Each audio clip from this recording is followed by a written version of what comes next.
Thank you, Mr. Speaker.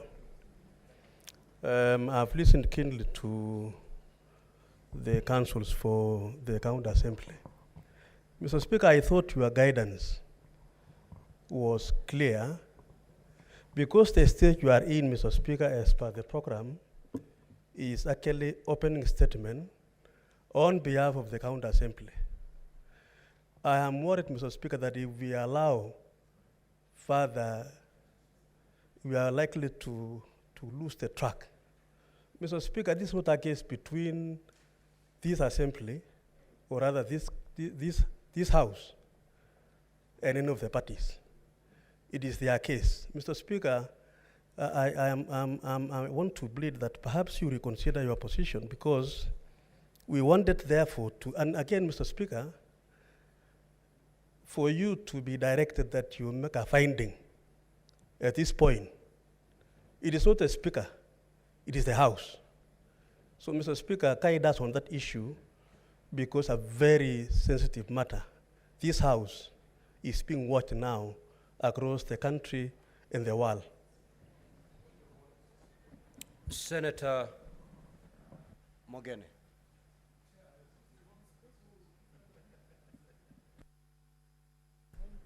Yes, Mr. Speaker. Senator Sifuna, you don't have to beg.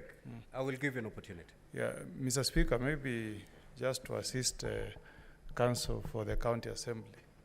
You know, I thought his opening remarks would have given him an opportunity to summarize for us, senators, what the case for the County Assembly is, so that he sets the stage for us to make a following. In terms of the objections that he has, when the time comes for that evidence to be adduced by the deputy governor, maybe he could raise his objection.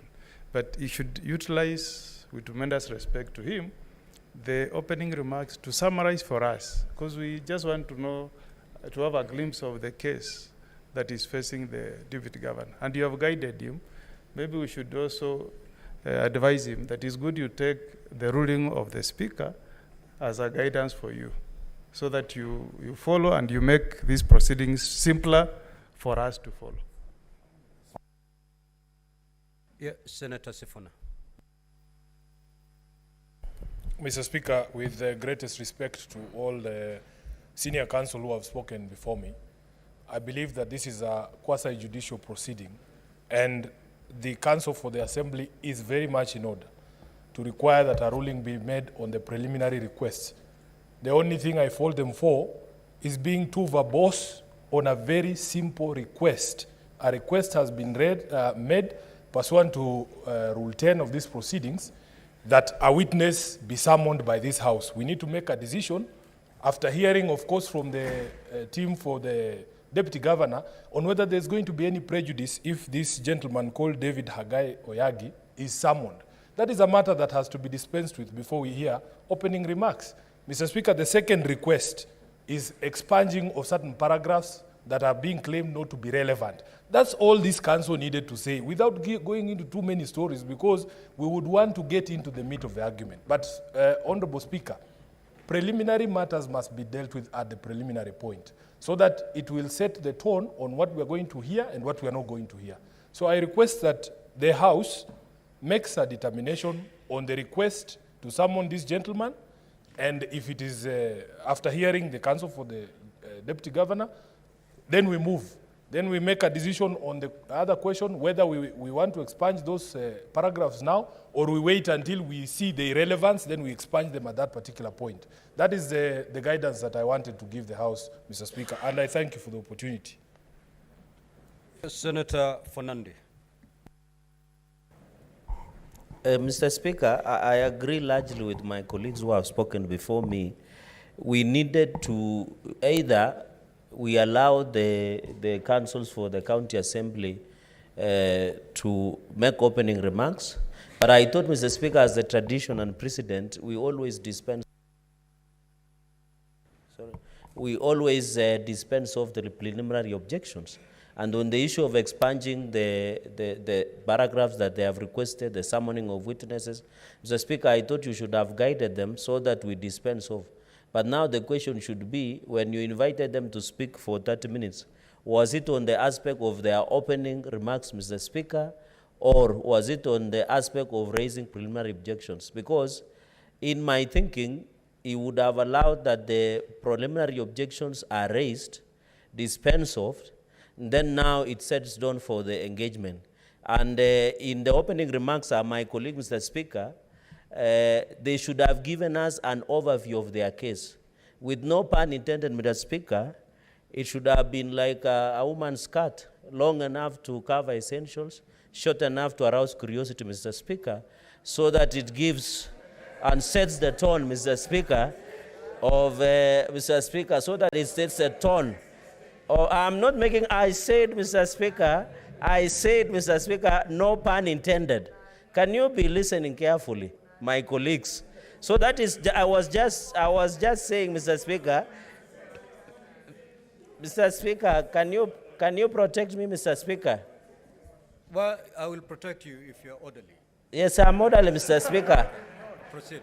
I'm orderly, Mr. Speaker, because I was saying in opening remarks, Mr. Speaker, it should be something that is long enough to cover essentials and something short enough to arouse curiosity. And that is what is all about the opening statement, Mr. Speaker. So my request, allow us to raise the PO, dispense of the preliminary objections, then allow them to give them their opening remarks, and I've given them a simple advice, and I hope they will take it. Thank you, Mr. Speaker. Honorable Senators, allow me to guide the House as follows. If you look at the program, between 11:45 to 12:15, that time was reserved for the opening statement of the County Assembly, and thereafter to be followed by the opening statement on behalf of the Deputy Governor. Now, Honorable Senators, as the County Assembly is making its opening statement, they can, on the same breath, raise the preliminary objections. Thereafter, when the Deputy Governor is making the opening statement, in the same breath, they can respond to the preliminary objections raised by the County Assembly. If you look at the document before you, it contains some preliminary objections by the Deputy Governor. And I want to believe as they're making their statement, they will also canvass those preliminary objections, to which then I will allow the County Assembly to respond. Thereafter, Honorable Senators, you'll have an opportunity to deliberate on those preliminary objections, dispense with the same, to allow then after the lunch break to hear the evidence. Because we cannot assign time to hear only preliminary objections, dispense with them, then come back for opening statements. Let us handle them at the same time. So, County Assembly, your 30 minutes is long gone. However, with this new direction that I've given, the directive that I've given, I will allow you to put what is the case of the County Assembly. You have dealt more on the preliminary objections. Proceed to state your case before we allow the representation from the Deputy Governor to also give us their opening statement. We must oblige. That way we'll save on time. Thank you, Mr. Speaker, sir. Mr. Speaker, sir, our case is very simple. It's a case of a Deputy Governor who decides to use